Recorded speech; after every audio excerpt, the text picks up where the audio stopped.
السلام علیکم ورحمۃ اللہ وبرکاتہ۔ امید کرتا ہوں کہ آپ تمام ناظرین خیر و عافیت سے ہوں گے۔ میں اللہ تبارک و تعالیٰ سے دعا کرتا ہوں کہ اللہ تبارک و تعالیٰ اپنے حبیب پاک صاحب لولاق صلی اللہ تعالیٰ علیہ وسلم کی صدقے طفیل میں ہمیں اور آپ کو اپنے حفظ و امان میں رکھے۔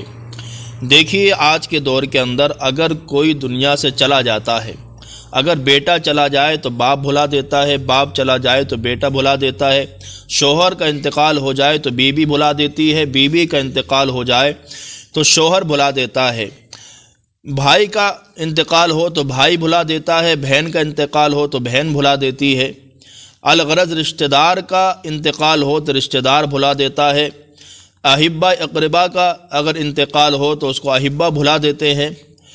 الغرض کسی کا انتقال ہوتا ہے تو اس کا غم، کسی کا غم 3 دن منایا جاتا ہے، کسی کو 30 دن تک یاد کیا جاتا ہے، کسی کو 40 دن تک یاد کیا جاتا ہے۔ کوئی زیادہ ہی محبت کرتا ہے تو اس کو برسی میں، سال بھر میں یاد کر لیا جاتا ہے۔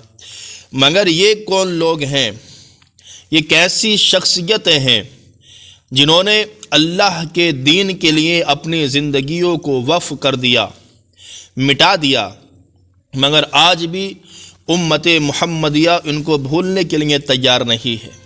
جن میں ہندوستان کے اندر ایک شخصیت جس کا نام حضور سلطان الہند غریب نواز رحمۃ اللہ تعالی علیہ ہے۔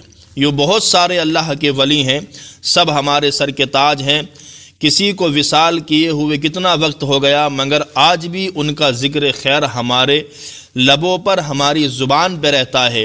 اور غریب نواز رحمۃ اللہ علیہ کو 812 سال کا عرصہ گزر چکا ہے، مگر لوگ آج بھی ان کو بھلانے کے لیے تیار نہیں، بلکہ دن بدن لوگوں کی ان سے محبت کرنے والوں کی تعداد بڑھتی چلی جاتی ہے۔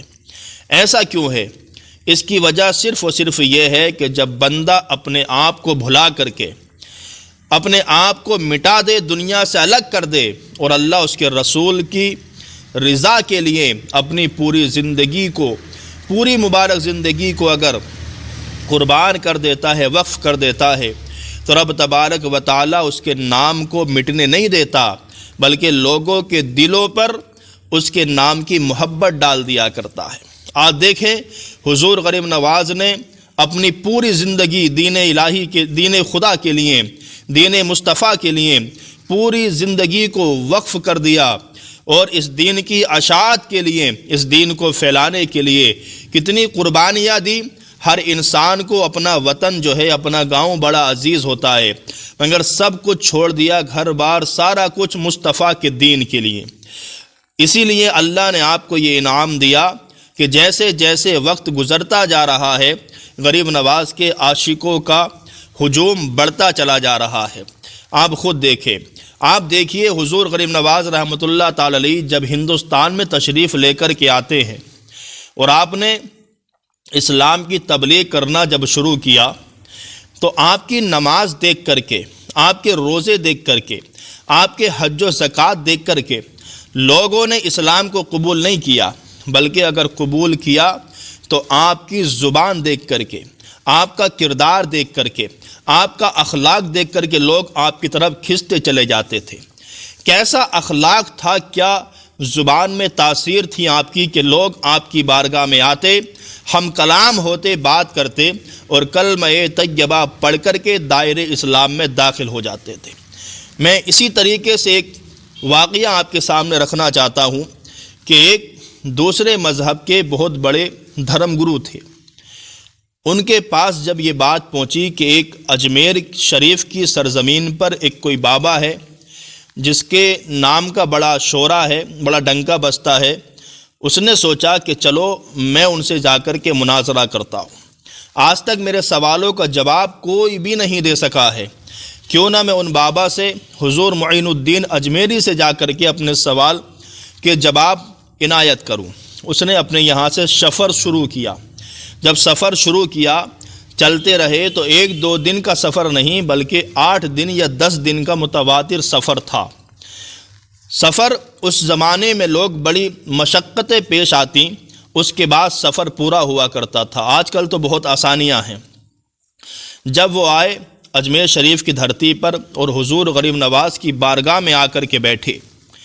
کہا میں آپ کی بارگاہ میں کچھ سوال لے کر کے آیا ہوں، اگر آپ اس کا جواب دے دیں تو میں آپ کے ہاتھ پر کلمہ پڑھ کر کے دائرہ اسلام میں داخل ہو جاؤں گا۔ حضور غریب نواز نے ارشاد فرمایا آپ پہلے یہ بتائیں آپ آئے کہاں سے ہیں؟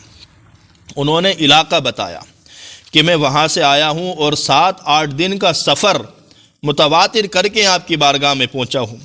غریب نواز نے ارشاد فرمایا سوال جواب ہوتے رہیں گے، سوال جواب ہوتے رہیں گے، آپ پہلے ہاتھ دھوئیں، ہاتھ منہ دھوئیں، پہلے کھانا تناول کریں۔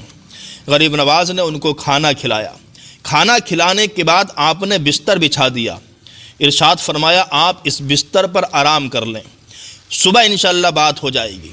جب اس کو بستر بھی دے دیا، کھانا بھی کھلا دیا، اتنے اچھے اخلاق کے ساتھ حضور غریب نواز جب پیش آئے، آج کون کس کی پرواہ کرتا ہے؟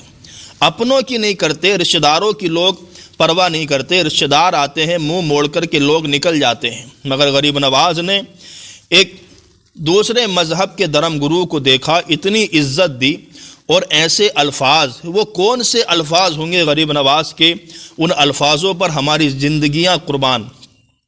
کس انداز سے گفتگو کی کہ جب بستر بھی بچھا دیا اور آرام کرنے کے لیے اسے کہا تو وہ قدموں پہ گر گیا، اور گرنے کے بعد کہتا ہے میں بڑے بڑے لوگوں کے پاس گیا، بڑے بڑے دھرم گروؤں کے پاس گیا، مگر آج تک میرا ایسا سمان اور اتنی عزت مجھے کسی نے نہیں دی ہے۔ آپ نے مجھے اتنی عزت بخشی ہے، میں گواہی دیتا ہوں کہ آپ جو مذہب لے کے آئے ہیں وہ سچا مذہب ہے۔ آپ اپنا ہاتھ بڑھائیں اور مجھے دائرہ اسلام میں داخل کر لیں۔ سبحان اللہ۔ تو یہ حضور غریب نواز رحمۃ اللہ تعالی علیہ کا کردار تھا، ان کا اخلاق تھا، ان کی انداز گفتگو تھی کہ جب بھی بولتے تھے لوگوں کے دلوں کو چرا لیا کرتے تھے۔ یہ لوگ ہیں جنہوں نے اپنی زندگی خدا کے دین کے لیے وقف کر دی، تو اللہ نے ان کی محبت کو ہمارے اور آپ کے دلوں میں ڈال دیا ہے۔